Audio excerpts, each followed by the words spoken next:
In the early 1900s, blacks were not looked at the same as whites.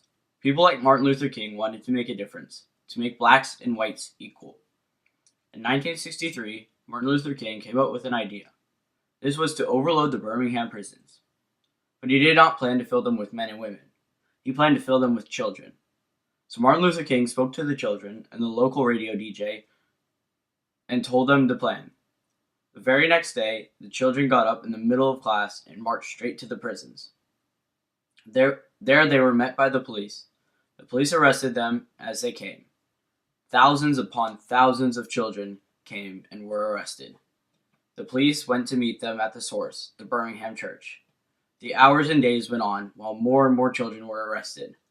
Eventually, the police, led by Eugene Bull Connor, came up with other ways to scare off the children.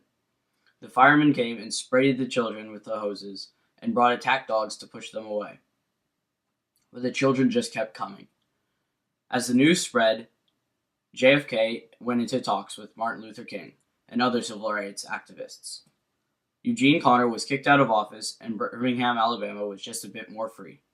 This organization sparked further acts for the civil rights movements to make America free.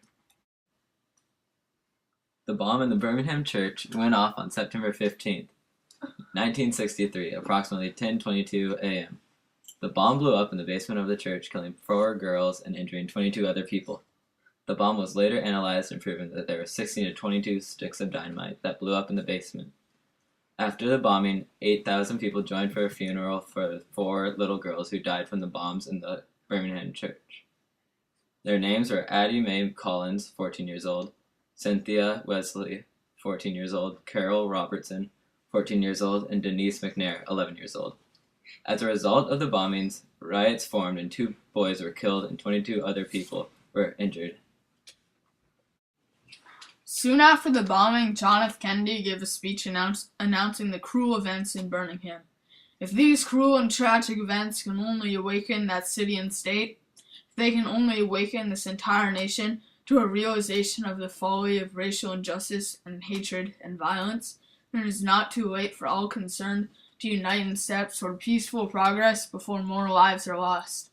Charges were not filed against the KKK members who were involved in the bombings.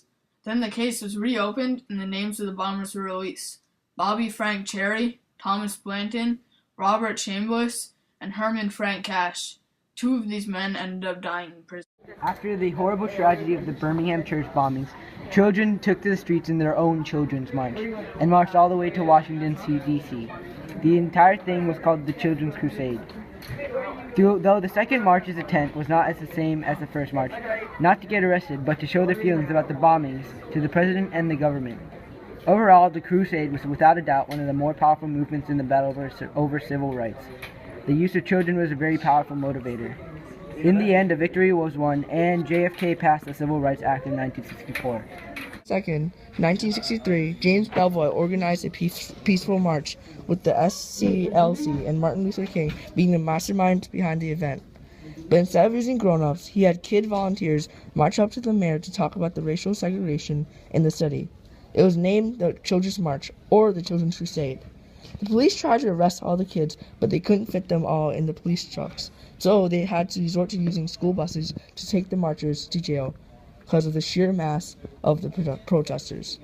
The police released the kids next day, only to get arrested again with a big smile on their faces.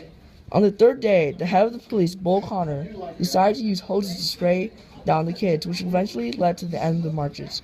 There were thousands of children in the Children's March, which got national publicity because it was a response to the Birmingham bombing. That's it.